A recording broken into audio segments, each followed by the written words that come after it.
She fled into the prairie after being beaten for saying no until a cowboy took her hand. She fled into the prairie after being beaten for saying no until a cowboy took her hand. Part 1. The blood dripped from Katie Morgan's split lip as she ran through the tall grass. Her bare feet stumbled over rocks and roots, but she didn't stop back. Behind her, she could hear Martin's angry shouts fading into the wind. The bruise on her cheek throbbed with each heartbeat, and her ribs ached where his boot had connected. She had finally said no, and he had shown her what he thought of that word. The prairie stretched endlessly before her, golden in the late afternoon sun. She had no water, no shoes, no plan. Just the desperate need to get away from the man her father had promised her to. The man who thought he owned her because he had paid a bride price of 50 head of cattle. Katie's dress caught on a thorny bush and tore. She yanked it free and kept running. The grass cut her ankles and her lungs burned, but fear pushed her forward. Martin had threatened to kill her if she ever tried to leave. She believed him. She had seen what he did to horses that didn't obey. The sun was sinking lower when she finally collapsed behind a cluster of rocks. Her whole body shook. Blood stained her torn dress, and dirt covered her arms and face. She wrapped her arms around her knees and tried to think. She was miles from any town, miles from anyone who might help. Her father wouldn't take her back. He had made that clear when he took Martin's cattle. A hawk circled overhead, its shadow passing over her hiding spot. Katie watched it glide on the wind and wished she could fly away too. Instead, she was trapped in this vast emptiness with nowhere to go and night coming fast. That's when she heard the horse. The sound of hooves on hard ground made her heart slam against her ribs. She pressed herself against the rock, trying to make herself invisible. If Martin had come after her on horseback, she was finished. There was nowhere left to run. The hooves stopped nearby. Katie held her breath. "Easy now," a man's voice said, but he wasn't talking to her. He was talking to his horse. "Something spooked you, didn't it, girl?" Katie peered around the rock. A cowboy sat on a paint horse about 20 yards away. He wasn't Martin. This man was younger, with sun-darkened skin and a worn hat pulled low. He was scanning the prairie, and his hand rested on the rifle strapped to his saddle. She should stay hidden. She didn't know this man. He could be worse than Martin for all she knew. But the sun was almost gone, and the prairie at night was full of dangers. Rattlesnakes, coyotes, men who were worse than animals. Katie made a choice. She stood up. The cowboy's hand went to his rifle, but he didn't draw it. His eyes widened as he took in her appearance. The blood, the bruises, the torn dress, the bare feet. "Ma'am," he said quietly, and there was something in his voice that made Katie's knees weak. It was concern, not threat. "You hurt?" Katie opened her mouth to answer, but her voice came out as a broken whisper. "Please, don't take me back to him." The cowboy swung down from his horse in one smooth motion. He didn't come closer, though. He just stood there, his hands visible and empty. "Nobody's taking you anywhere you don't want to go," he said. "That's a promise." "Name's Jake Cooper. What's yours?" Part 2. Katie stared at Jake Cooper for a long moment, trying to decide if she could trust the promise in his eyes. Men had made her promises before. Her father had promised to care for her. Martin had promised to treat her well. Both had been lies. "Katie," she finally said. "Katie Morgan." Jake nodded slowly. He reached for his saddlebag and Katie flinched. He froze. Just getting my canteen," he said softly. You look like you could use some water." She was thirsty enough that her throat felt like sandpaper, but she still hesitated when he held out the canteen. Jake set it on the ground between them and stepped back. Katie darted forward, grabbed it, and retreated to her rock. The water was warm but tasted like heaven. She drank too fast and coughed. "Whoever did that to you," Jake said, his voice gone hard as iron, "he coming after you?" Katie wiped her mouth with the back of her hand. "Maybe, probably, I don't know. He was drunk when I ran." "How far back?" 5 miles, maybe 6. "There's a ranch at the base of those hills." She pointed east with a shaking hand. Jake's jaw tightened. "Martin Hayes' place." Katie's stomach dropped. "You know him?" "Everyone around here knows Martin Hayes. He's got a mean reputation and a meaner temper." Jake looked at Katie with something that might have been respect. "You're brave for running from that man." "I'm not brave," Katie said. Her voice cracked. "I'm terrified." "Being scared and doing it anyway," Jake said. "That's what brave means." He walked back to his horse and pulled a blanket from behind his saddle. He tossed it to Katie. She caught it and wrapped it around her shoulders. The evening air was getting cold, and she hadn't realized how much she was shivering. "I was heading to town," Jake said. "Red Creek. about 15 miles west. There's a boarding house there run by a woman named Betty Walsh. Good woman. She doesn't ask too many questions, and she doesn't put up with men like Hayes. You'd be safe there while you figure out what comes next. Katie wanted to believe him, but doubt gnawed at her. Why would you help me? You don't know me. Jake was quiet for a moment. When he spoke, his voice was low and rough. Had a sister once. Clara. She got married to a man who seemed decent enough. Turned out he wasn't. By the time I found out what he was doing to her, it was too late. She's buried in the cemetery outside of town. He met Katie's eyes. So yeah, I don't know you. But I know what men like Hayes do to women, and I'll be damned if I stand by and let it happen again when I can do something about it. Katie felt tears burning in her eyes. I'm sorry about your sister. Me too. Jake adjusted his hat. We should get moving. Full dark's coming, and if Hayes is sober enough to ride, he might come looking. Can you ride? Katie nodded. She had grown up around horses, even if Martin had forbidden her from riding his. Jake offered his hand to help her up, but Katie climbed onto the horse by herself. Her ribs screamed in protest, but she didn't make a sound. Jake swung up behind her and gathered the reins. Hold on, he said. They rode west into the dying light. Katie tried to stay upright and not lean against Jake, but exhaustion was winning. Her body hurt everywhere, and the rocking motion of the horse made her ribs feel like they were on fire. It's all right, Jake said quietly. You can lean back if you need to. I won't let you fall. Katie gave in and let herself rest against his solid warmth. She kept her eyes on the horizon, watching for riders behind them. The prairie was turning purple and gold, beautiful and deadly in the fading light. They had been riding for maybe an hour when Jake suddenly pulled the horse to a stop. What is it? Katie whispered. Riders. 2 of them. Coming from the east. Katie's heart stopped. She looked back and saw them, small dark shapes against the sunset. They were still far away, but they were coming fast. Is it him? She asked, though she already knew the answer. Can't tell yet, but I'm not waiting to find out. Jake urged the horse into a gallop. There's a canyon about 2 miles ahead. We can lose them in there if we're lucky. The pain horse surged forward, eating up the ground with long strides. Katie held on to the saddle horn as they raced across the prairie. The wind whipped her hair back, and tears streamed from her eyes. Behind them, the riders were getting closer. Come on, Daisy, Jake urged the horse. Just a little farther, girl. The canyon appeared like a dark wound in the earth, a deep slash through the prairie. Jake guided Daisy down a narrow trail that wound between towering rock walls. Loose stones scattered under the horse's hooves, and Katie held her breath, certain they would fall. The bottom of the canyon was thick with shadows. Jake steered Daisy into a narrow side passage and pulled her to a stop. He dismounted quickly and led the horse deeper into the crevice, then pulled Katie down beside him. Not a sound, he breathed in her ear. They pressed against the cold rock wall, Jake's arm around Katie to steady her. Daisy stood perfectly still, as if she understood the danger. Katie could hear her own heartbeat thundering in her ears. Hoofbeats echoed through the canyon. 2 horses, moving slowly, carefully. The riders were searching. She came this way, a voice called out. Martin's voice. I can feel it. It's getting too dark, Martin, another man said. We should head back. Try again in the morning. She's mine, Martin snarled. I paid for her. Nobody steals from me. She ran away. That's not stealing. Shut your mouth, Frank, or you can walk home. The hoofbeats moved closer to their hiding spot. Katie stopped breathing. Jake's hand moved to the knife on his belt. A horse snorted, and Katie was certain it was over.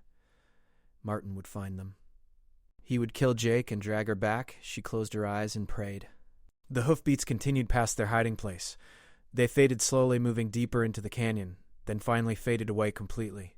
Jake and Katie stood frozen for several more minutes. When Jake finally moved, it was to let out a long, careful breath. That was too close, he whispered. Katie was shaking so hard she could barely stand. Jake steadied her with his hands on her shoulders. You're all right, he said. We're all right. But we need to keep moving. When they don't find you in the canyon, Hayes will double back. They led Daisy out of the crevice and mounted up again. Jake turned the horse west and kept to the rocky ground where their tracks would be harder to follow. The moon was rising, casting silver light across the landscape. How much farther to town? Katie asked. About 10 miles. We'll make it before dawn if we keep a good pace and don't run into any more trouble. If. Katie heard the doubt in that word. She looked back at the dark canyon behind them and wondered how long it would take Martin to realize she wasn't in there, how long before he picked up their trail again. She had escaped him once. She didn't think she could do it twice. Part 3, they rode through the night without stopping. Jake kept Daisy at a steady trot, fast enough to cover ground but not so fast that they would wear the horse out. Katie drifted in and out of a painful half-sleep, jerking awake every time her body started to relax. Every sound made her heart race. The call of a coyote, the rustle of wind through grass, the crack of a stick under Daisy's hooves. Around midnight, Jake guided them into a shallow creek. They rode upstream for nearly a mile, the water splashing up and soaking Katie's already ruined dress.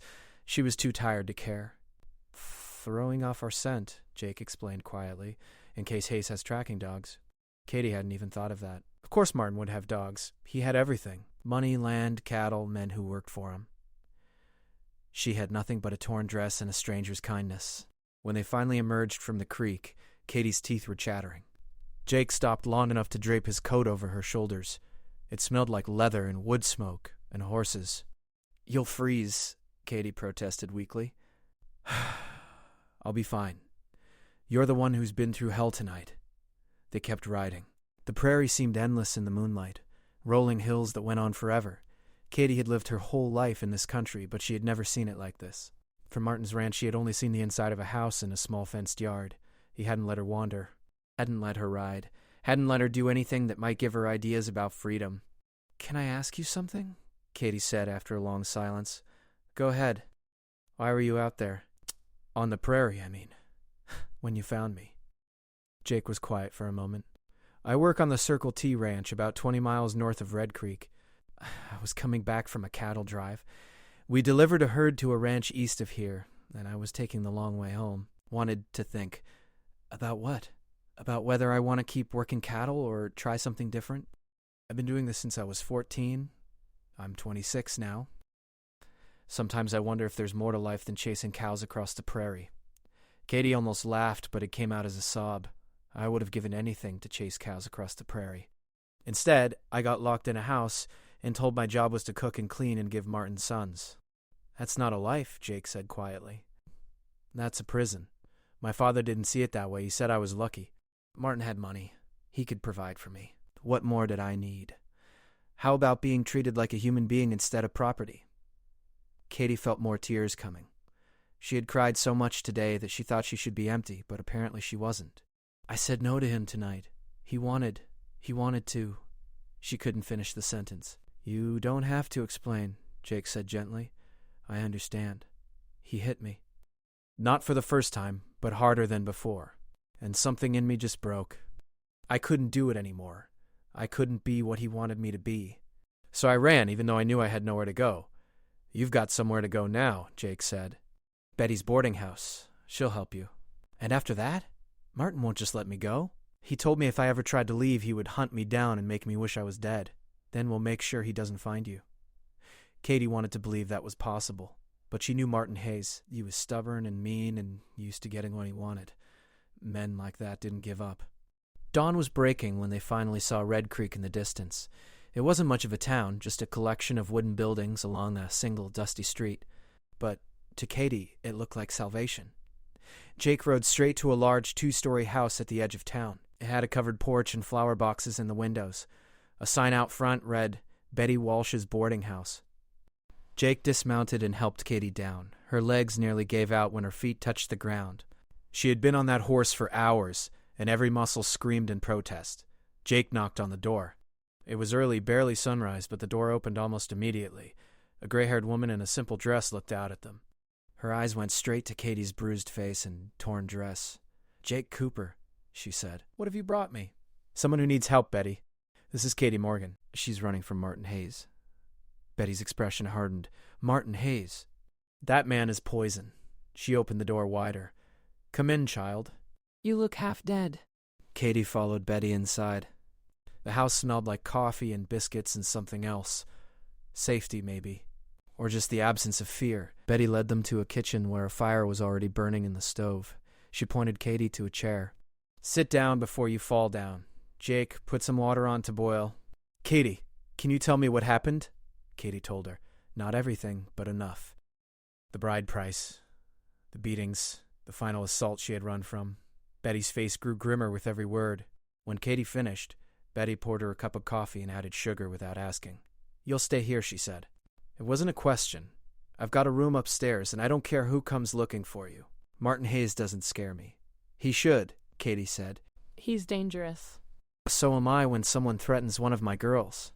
Betty turned to Jake. "Does Hayes know you helped her?" "He saw 2 riders in the canyon, but it was dark. He might not have recognized me."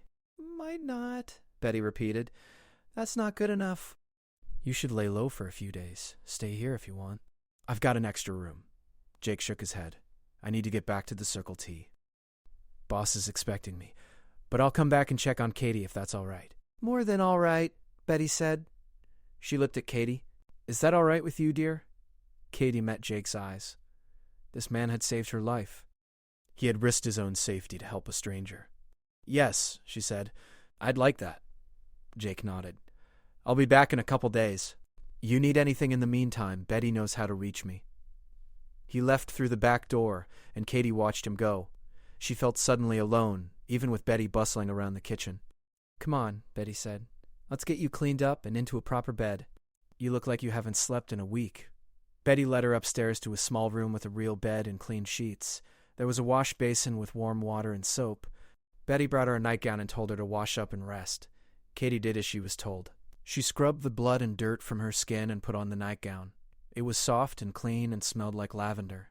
She climbed into the bed and pulled the blankets up to her chin. She should feel safe. She was in a locked room in a good woman's house, far from Martin Hayes. But she couldn't shake the feeling that this was temporary, that any moment Martin would kick down the door and drag her back.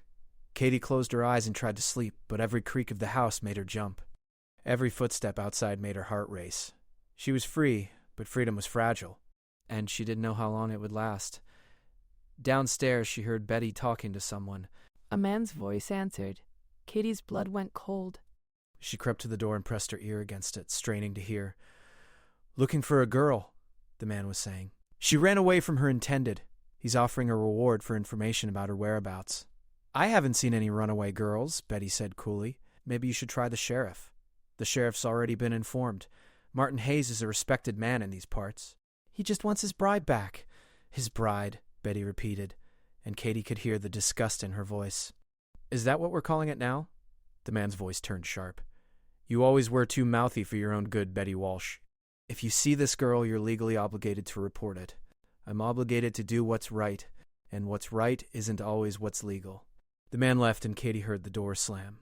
She waited, hardly breathing, until Betty's footsteps came up the stairs. The door opened and Betty looked in at her. "You heard that, I imagine." Katie nodded. "Don't worry. Tom Brady is all talk and no spine. He works for Hayes, running errands and spreading gossip. He won't find you here." Betty's expression softened. "Try to rest, dear. You're safe for now. That's all we can ask for in this world. Safety for now." Part 4, Katie didn't sleep. She lay in the bed and listened to the sounds of the boarding house coming to life. Footsteps on the stairs, voices in the hallway, the smell of bacon drifting up from the kitchen. Normal sounds in a normal place, but nothing felt normal anymore. Around noon, Betty brought her a plate of food. Eggs, bacon, biscuits with butter and jam. Katie's stomach was in knots, but she forced herself to eat. She didn't know when she would get another meal. "There's talk in town," Betty said, sitting on the edge of the bed. "Martin Hayes rode in this morning with 6 men. They're searching every building, asking questions, making threats. The sheriff is with them." Katie's hand shook so hard she dropped her fork. "The sheriff is helping him?" "Sheriff Dan Porter is in Hayes' pocket. Has been for years. Hayes owns half the town, and Porter knows which side his bread is buttered on." Betty picked up the fork and handed it back to Katie. "But he won't search my house. I made that clear when he came to the door." "How did you stop him?" A grim smile crossed Betty's face. "I reminded him that I know certain things about certain people in this town. Things that would be very embarrassing if they became public knowledge. Porter decided he didn't need to search my boarding house after all." Katie wanted to feel relieved, but the fear was too strong. "He'll come back. Martin doesn't give up." "Neither do I." Betty stood and straightened her skirts. "You're going to stay in this room for the next few days. Bring your meals up. Don't go near the windows. And don't make any noise if you hear men's voices downstairs. Understand?" Katie nodded. She was back in a prison, just a different one. But at least this prison had a door she could open from the inside. The afternoon crawled by. Katie sat on the bed and listened to the sounds of the town. Horses in the street, men shouting, women talking. Once she heard Martin's voice right outside the house. He was arguing with someone, his words slurred with anger or drink or both. "She's here somewhere," he was saying. "That witch, Betty, is hiding her. I know it." "You can't just accuse people without proof," another voice said. "The sheriff, maybe." "I don't need proof. I need my property back." "She's not property, Martin. She's a person. She's mine. I paid for her." Katie pressed her hands over her ears and curled into a ball on the bed. She couldn't listen to this. Couldn't hear Martin talk about her like she was a horse or a piece of furniture. Eventually, the voices moved away. Katie uncurled and tried to breathe normally. Her ribs ached, and the bruise on her face throbbed. She caught sight of herself in the small mirror on the wall and barely recognized the woman staring back. Her face was swollen and discolored, her eyes red from crying, her hair a tangled mess. She looked broken. She felt broken. 3 days passed like this. Katie stayed in the room, eating when Betty brought food, washing when Betty brought water. She heard Martin in the street every day, making threats, offering rewards. The whole town was talking about the runaway bride and the man who wanted her back. On the 4th day, Jake came back. Katie heard his voice downstairs and felt her heart lift for the first time since she had arrived. Betty brought him up to the room, then left them alone. Jake looked tired. He had dark circles under his eyes, and there was a fresh cut on his cheek. He took off his hat and stood awkwardly by the door. "How are you holding up?" he asked. "I'm alive," Katie said. It was the best she could offer. "Hayes is still in town. He's not leaving until he finds you." "I know. I hear him every day." Jake moved closer and sat in the chair by the window, careful to stay out of sight. "Betty told me what's been happening. Porter searching houses, Hayes offering rewards. Half the town is looking for you. What about the other half? The other half thinks Hayes is a bully, and you had every right to run. But they're too scared to say it out loud." Jake leaned forward, his elbows on his knees. "I've been asking around, talking to people. There might be a way out of this." Katie felt a flicker of hope. "How?" "There's a lawyer in the next county. Name's Henry Grant. He's helped women get away from bad situations before. If we can get you to him, he might be able to help you legally end whatever agreement your father made with Hayes." "My father won't help me. He made that clear." "You don't need your father's help. You're old enough to make your own choices." Grant can argue that the agreement was made under duress or that Hayes has violated the terms by being violent. It's not a sure thing, but it's a chance. Katie wanted to believe it, but doubt was easier than hope. "How do I get to this lawyer? Martin is watching every road out of town. We wait until he makes a mistake, gets drunk, gets distracted, something.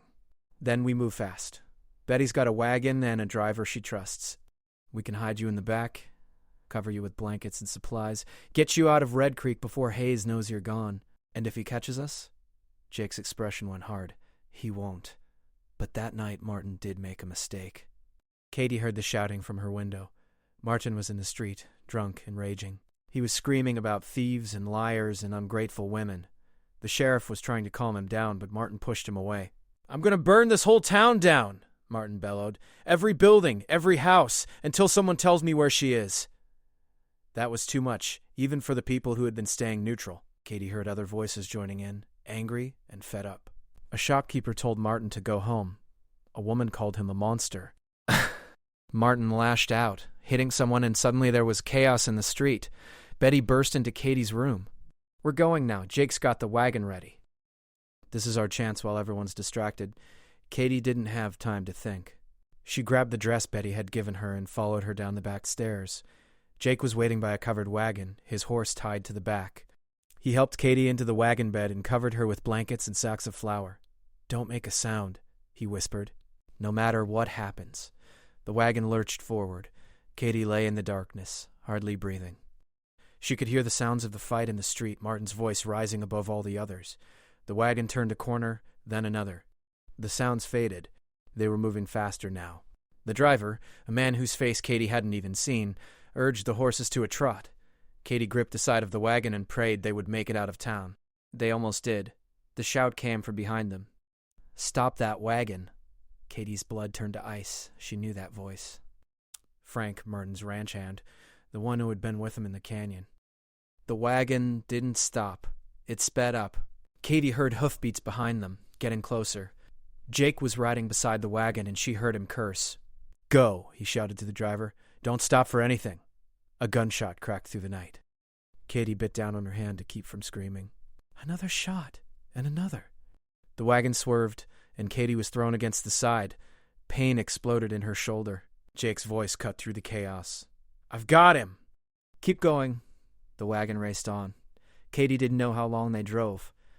Minutes felt like hours. Finally, the wagon slowed and stopped. Someone pulled back the blankets, and Katie saw stars overhead. Jake was there, breathing hard. There was blood on his sleeve. "You all right?" he asked. Katie nodded, though she wasn't sure it was true. "Are you?" "Just a graze. Frank's a terrible shot." Jake helped her out of the wagon. They were on a dark road, surrounded by open prairie. No lights, no buildings. Nothing but grass and sky. The driver, an older man with a gray beard, tipped his hat to Katie. "Name's Paul. Betty asked me to get you to safety, and that's what I aim to do. We've got about 30 miles to go before we reach Henry Grant's office. Should be there by dawn if we don't run into any more trouble." "Thank you," Katie managed. Paul nodded and climbed back onto the wagon seat. Jake mounted his horse and rode alongside as they started moving again. Katie huddled under the blankets and watched the stars wheel overhead. She was farther from Martin than she had ever been, but she knew this wasn't over. Men like Martin Hayes didn't give up. They hunted. They waited. They took what they believed was theirs. And Katie was terrified of what would happen when Martin finally caught up to her. Part 5 dawn broke gray and cold over the prairie. Katie had spent the night jolting in the back of the wagon, every bump sending fresh pain through her bruised ribs. Jake rode beside them the whole way, his hand never far from his rifle. Once they saw riders in the distance, and Paul drove the wagon into a stand of trees until the danger passed. When they finally reached the town of Millstone, Katie was so exhausted she could barely stand. Paul drove the wagon directly to a small office building on Main Street. A sign read, "Henry Grant, Attorney at Law." Jake helped Katie down from the wagon. Her legs shook, and she had to lean on him to stay upright. "Almost there," he said quietly. "Just a little farther." The office was warm and smelled like paper and tobacco. An older man with spectacles and graying hair looked up from his desk. He took one look at Katie's battered face and stood immediately. "You must be the young lady Betty Walsh sent word about," he said. "I'm Henry Grant. Please sit down before you fall down." Katie sank into a chair. Jake stood beside her, his hand on her shoulder. Paul stayed by the door, keeping watch. Henry poured Katie a glass of water and waited while she drank. Then he pulled out a notebook and a pen. "Tell me everything," he said. "Start from the beginning." So Katie told him. About her father selling her to Martin Hayes for cattle. About the months of being locked in the house, forbidden to leave or see anyone. About the beatings that got worse each time she displeased him. About the final night when she had said no and run for her life. Henry listened without interrupting. He made notes, asked a few questions, and nodded thoughtfully. When Katie finished, he set down his pen and looked at her over his spectacles. "The first thing we need to establish is that you were never legally married to Martin Hayes," he said. "Were there any official documents signed? A marriage certificate? A contract?" Katie shook her head. "My father made an agreement with Martin. Money and cattle exchanged hands. But nothing was signed that I saw." "Good. That makes this easier. Without legal documentation, Hayes has no claim on you. You're a free woman, Katie Morgan." Katie felt something break loose in her chest. "But what about my father?" "He took Martin's payment. Your father made an illegal transaction. You cannot sell another human being, not even your own daughter. The law is on your side here." Henry leaned back in his chair. "However, the law and what actually happens aren't always the same thing. Hayes sounds like a dangerous man who doesn't care much about legality." "He'll come after her," Jake said. "He's probably already on his way. Then we need to move quickly." Henry stood and went to a filing cabinet. He pulled out several forms. "Katie, I'm going to file a restraining order against Martin Hayes. This will legally prohibit him from coming near you or contacting you. If he violates it, he can be arrested." "Will that stop him?" Katie asked. "In theory, yes." "In practice?" Henry shrugged. "It depends on whether the local law enforcement is willing to enforce it. But it's a start. It puts your situation on the legal record. It makes you harder to disappear." Over the next hour, Henry filled out forms and had Katie sign documents. He explained each one carefully. The restraining order. A sworn statement about the abuse. A formal complaint against Martin Hayes for assault and unlawful imprisonment. "These will go to the circuit judge when he comes through next week," Henry said. "In the meantime, You need a safe place to stay. Somewhere Hayes won't think to look. Jake cleared his throat. The Circle T ranch where I work. The owner, Sam Turner, he's a good man. Doesn't tolerate bullies or wife beaters. I could ask if Katie could stay there for a while, help out in the kitchen or with the washing, earn her keep. What do you think?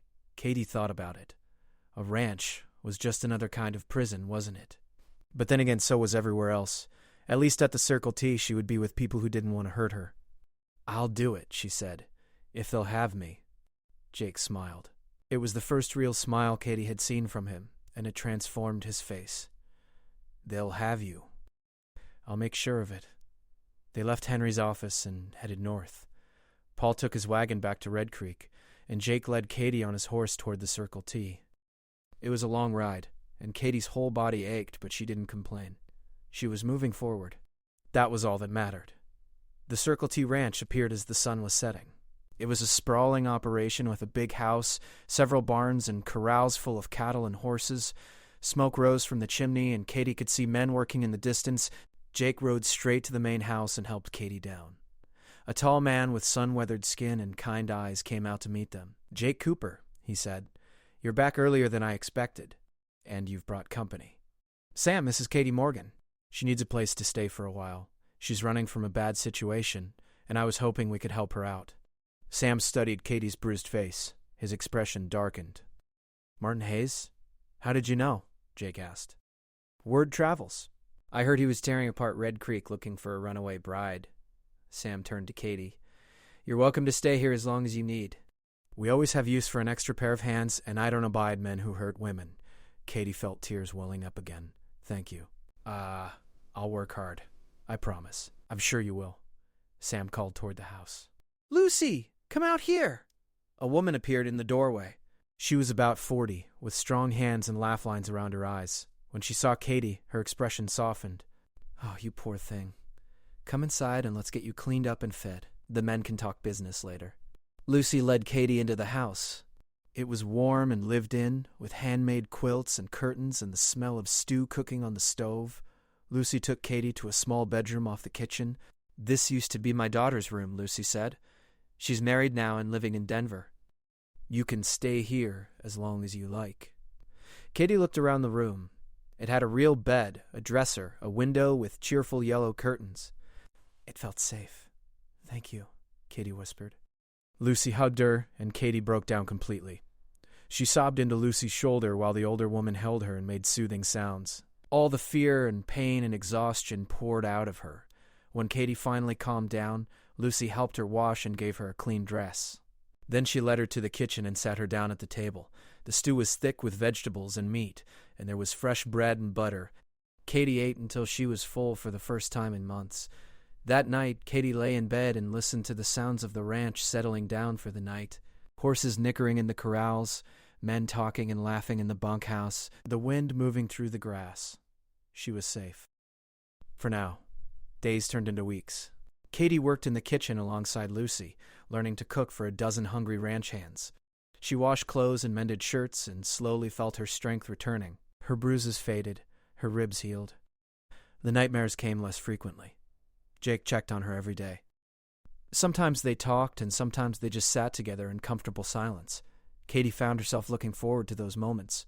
Jake never pushed or demanded anything. He just existed alongside her, steady and kind. 6 weeks after Katie arrived at the Circle T, a rider came from town with news. The circuit judge had issued a formal ruling in Katie's case. Martin Hayes had been ordered to stay away from her. Her father's agreement with Hayes was declared null and void. Katie Morgan was legally free, but the rider also brought a warning. Martin Hayes had not taken the ruling well. He had left Red Creek in a fury, swearing vengeance. Nobody knew where he had gone. That night, Sam doubled the guards around the ranch. Jake insisted on sleeping in the barn near the house. Katie tried to sleep but couldn't. She kept expecting to hear Martin's voice, to see him coming through the door. 3 nights later, he came. Katie woke to the sound of breaking glass. She bolted upright in bed, her heart hammering. Shouts erupted from outside. Gunshots cracked through the night. Lucy burst into the room. "Stay here and stay down," she commanded, then disappeared. Katie couldn't stay down. She crept to the window and looked out. The yard was chaos. Men were running, some with rifles, some trying to catch frightened horses. And there, in the middle of it all, was Martin Hayes on horseback with 5 other men. "Katie Morgan," Martin bellowed. "Come out here or I start burning buildings." Katie's blood ran cold. She couldn't let innocent people get hurt because of her. She started toward the door, but it flew open before she reached it. Jake was there, his rifle in his hands and fury in his eyes. "Don't even think about it," he said. "He'll hurt people because of me. He'll hurt you if you go out there." "That's not happening." Jake moved to the window and looked out. "Sam's got the men in position. Hayes is outnumbered and outgunned. He's just too stupid to realize it yet." Outside, Sam Turner's voice rang out. "Martin Hayes! You're trespassing on my property. Leave now or face the consequences." "I just want what's mine," Martin shouted back. "She's not yours." "Never was. The law said so. Now get off my land." Martin raised his pistol and fired at the house. The bullet shattered a window. That was his mistake. The Circle T Ranch hands opened fire. Not to kill, but to scatter. Bullets kicked up dirt around Hayes and his men. Their horses panicked, bucking and rearing. One of Hayes' men fell from his saddle. Another turned and ran. Martin tried to control his horse, but the animal was too scared. It bolted, carrying Martin across the yard and into the darkness. His remaining men followed, leaving their fallen companion behind. Sam and his men gave chase for a short distance, then returned. They tied up the captured man and sent someone to town for the sheriff. Jake turned to Katie. "It's over," he said. "Hayes is finished. He attacked a ranch with witnesses, fired on innocent people. Even Sheriff Porter can't ignore that." Katie wanted to believe him, but she had learned not to trust that things were truly over. The sheriff came at dawn with a deputy. They took the captured man into custody and listened to Sam's account of the attack. The sheriff looked uncomfortable but had no choice. "Too many witnesses. Too much evidence. We'll put out a warrant for Hayes' arrest," he said. "Assault, attempted arson, trespassing with intent to harm. He's looking at serious prison time." They found Martin Hayes 3 days later. He had gotten drunk in a saloon 2 towns over and started a fight. When the local lawmen came to break it up, Martin drew his gun. They shot him in the leg and arrested him. He went to trial a month later. Katie had to testify. She stood in the courtroom and told her story again, her voice shaking but clear. Martin glared at her from the defendant's table, but he couldn't touch her anymore. The jury found him guilty. Martin Hayes was sentenced to 10 years in the territorial prison. As they led him away in chains, he shouted threats at Katie, promising he would find her when he got out. But 10 years was a long time. And Katie planned to live every day of those 10 years without fear. She stayed on at the Circle T Ranch. Lucy taught her to cook and keep house. Sam taught her to ride and rope. Jake taught her to be strong again, to trust again, to believe that not all men were like Martin Hayes. One evening, a year after Katie first arrived at the ranch, she and Jake sat on the porch watching the sun set over the prairie. The sky was painted in shades of orange and purple, beautiful and vast. "I've been thinking," Jake said quietly. "About what? About you. About us." "About the future." Katie's heart started to beat faster. "What about it?" Jake turned to look at her. "I know you've been through hell. I know you might not want anything to do with men ever again. But I also know that I care about you, Katie Morgan. More than I've cared about anyone in a long time. And if you'd be willing to give me a chance, I'd like to see where this could go. No pressure, no expectations. Just 2 people seeing if they fit together." Katie looked at this man who had saved her life, who had protected her, who had never once asked for anything in return. She thought about how far she had come, from a terrified girl running across the prairie to a woman who had faced her abuser in court and won.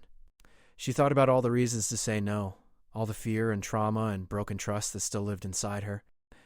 And then she thought about courage, about taking chances, about not letting Martin Hayes steal any more of her life than he already had. "I'd like that," she said. "I'd like to see where this goes." Jake smiled, and Katie smiled back. The prairie stretched out before them, golden and free. She had fled into it once, desperate and alone. Now she was choosing to stay, surrounded by people who cared about her and a future that was hers to shape. The cowboy had taken her hand when she needed it most. Now she was taking his hand back, not out of desperation, but out of hope. And that made all the difference.